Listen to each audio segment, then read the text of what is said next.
Hey everybody, welcome to the Video Game Show. I'm Sean. Alright guys, so this is my 100th episode of the Video Game Show. 100 episodes, that's a lot. At least for me, I've been doing 2 shows a week. Movie Time and the Video Game Show.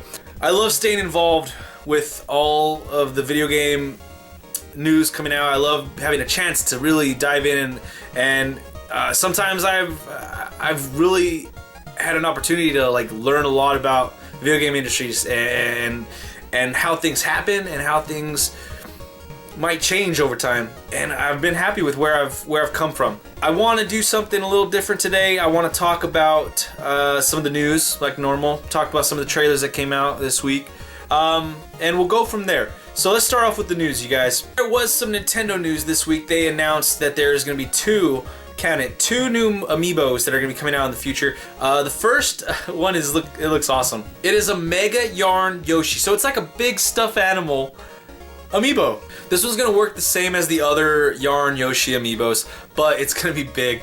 This one is going to be releasing in November 15th in the US and November 27th in Europe. The other amiibo that was announced is Mewtwo. This one looks cool. It looks badass. You're going to be able to use it in Smash Bros.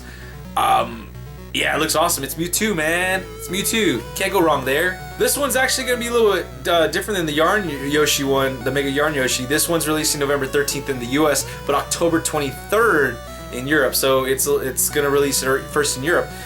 Both of these amiibos look really cool. I really like the Mewtwo one. I haven't had a chance to buy an amiibo yet, but I've been talking about this for a while. I hope to get my hands on the 8-bit Mario on the day of Super Mario Maker when that one comes out. That's in what, a week and a half? Next week? Next week? No, 2 weeks. I'm sorry. It's in 2 weeks. I really hope I can get my hands on one of those. I want it to be my first amiibo, but these are really cool amiibos as well. And there's some other news that's kind of related to Nintendo because Pokemon, you only play it on your Nintendo handhelds, but the Pokemon cards, it's the trading card game. It's very popular still, and they have what's called the Pokemon Championships every year. This year, 2 people were arrested as they're going into this Pokemon Championship because of threats of violence. I'm not going to say their names. I'm not going to even post pictures or anything, but they had threats of violence. They took weapons with them, guns, ammunition in their cars, and they were arrested and stopped, and possibly a good thing happened here with them being stopped. Hope nobody was hurt, nobody was injured. It stopped what could have possibly been a catastrophe. This makes me sad. If people can feel, I don't know what they're feeling. If they're hurt, they're mad, they're sad. They could even think they have it in them to go possibly hurt somebody at an event like this. It boggles my mind. So I hope we can move on from this. Hopefully we can build, have safe events where we don't have to worry about garbage like this. Exactly what it is, exactly who they are. They're garbage. And yeah, let's move on, you guys. Let's don't give them any more time of day. This is it. This has happened this week, this last weekend.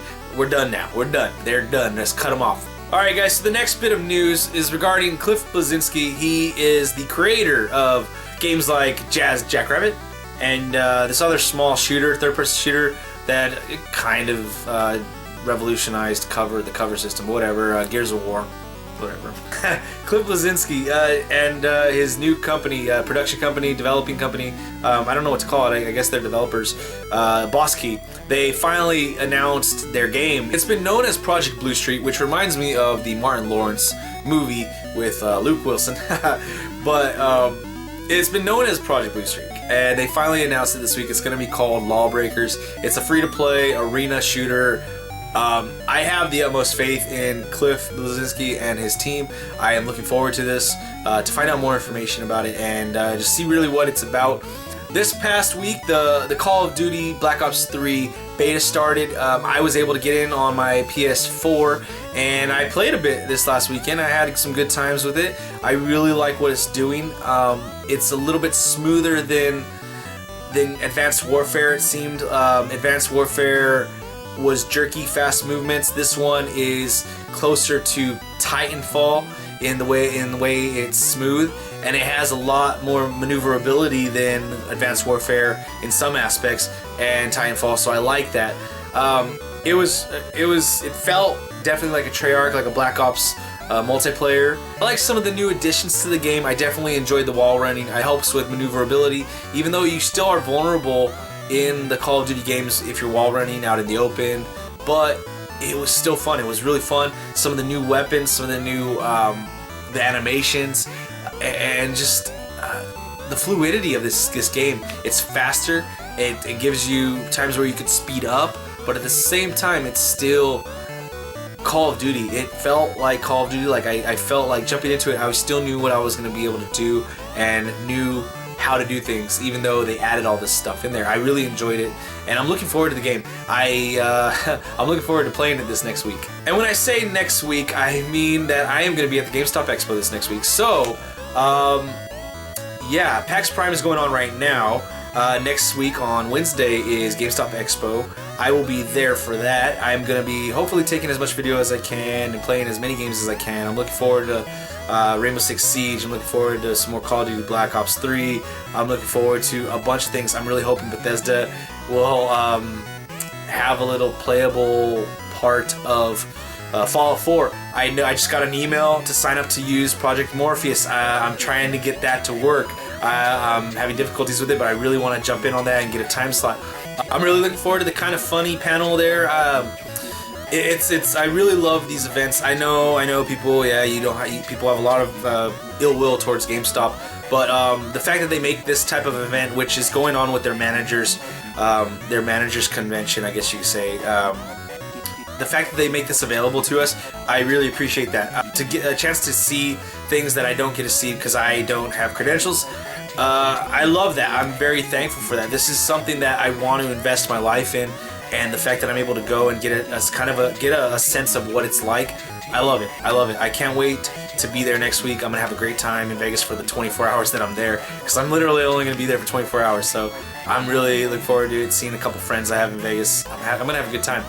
So stay tuned for video of that. I'm gonna put that up as soon as I can. Alright guys, now on to the trailer segment of the week. There's only one trailer that caught my attention this week. I actually received notice about this trailer by Bungie through an email.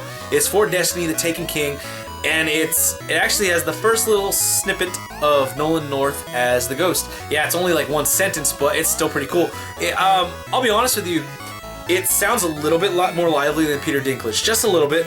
But it still sounds like the Ghost in a sense, like it sounds like it is a machine, not a person. And I think that's the direction that they want for it. But he is still able to put some inflections in there that Peter Dinklage didn't have very often when he was doing it. And that's all I got from one sentence. So watch the trailer, check it out, let me know what you guys think. Are you guys getting The Taken King in a couple weeks? Alright guys, so from here I just want to talk about where, I don't know, give you guys a little bit of information about who I am as a video game fan, player, a gamer. I don't know what you want to call it, sometimes that pisses people off.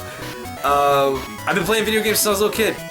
I can remember the first time, my first system, let's just say that.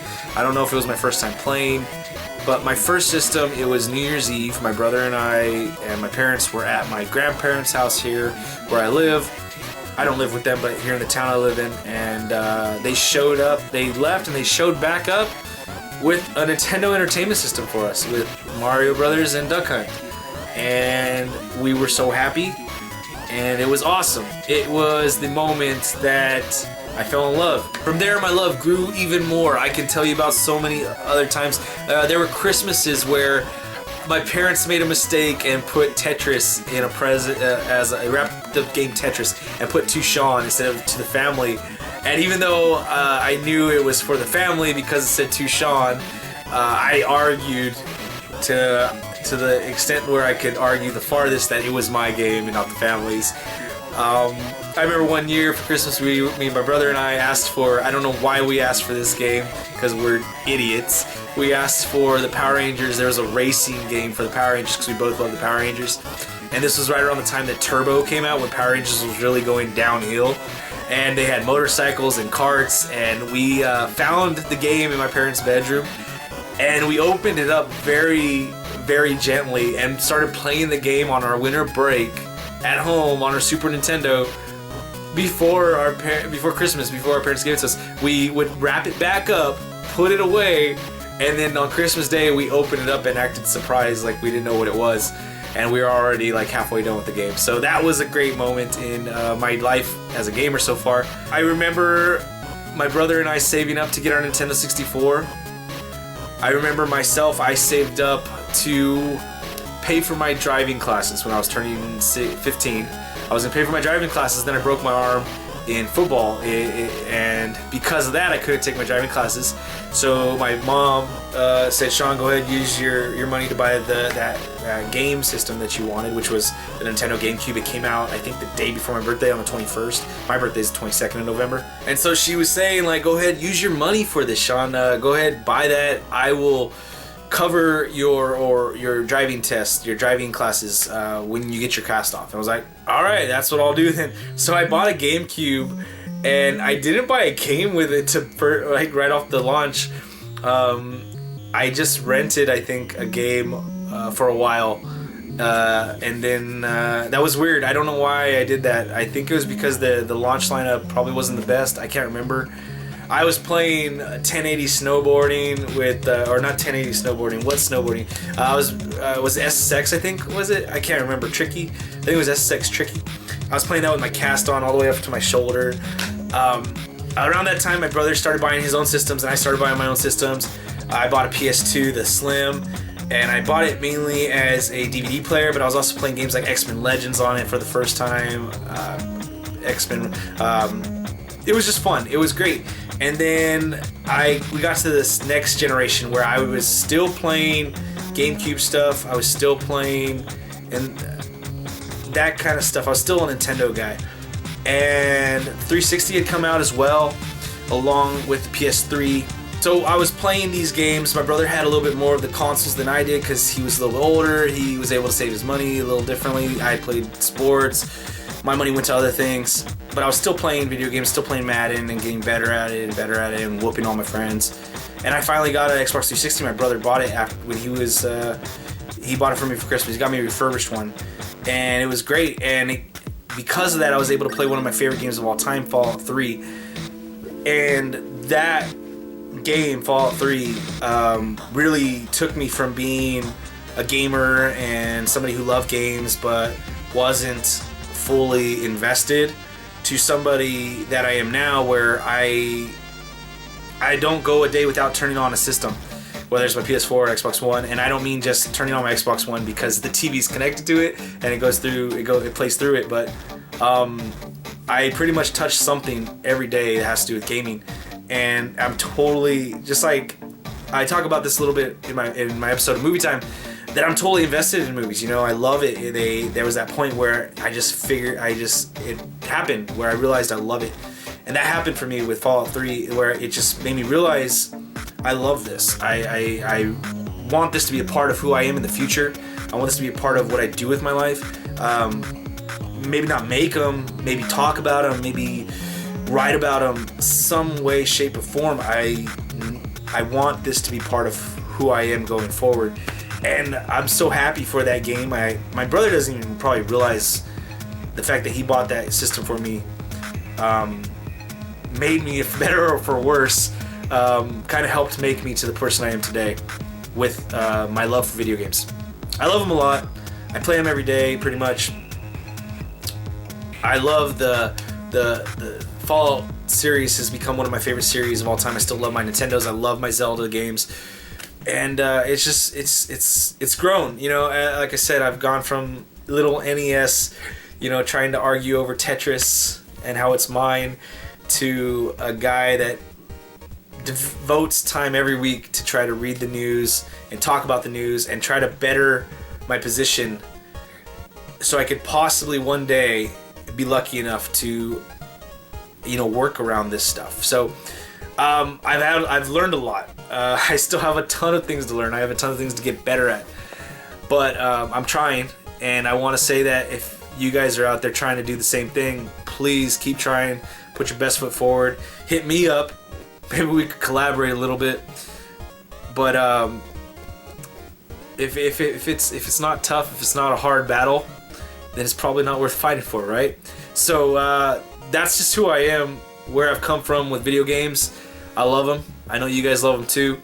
Hopefully this gives you a better picture of who I am now, with this aspect of my life at least.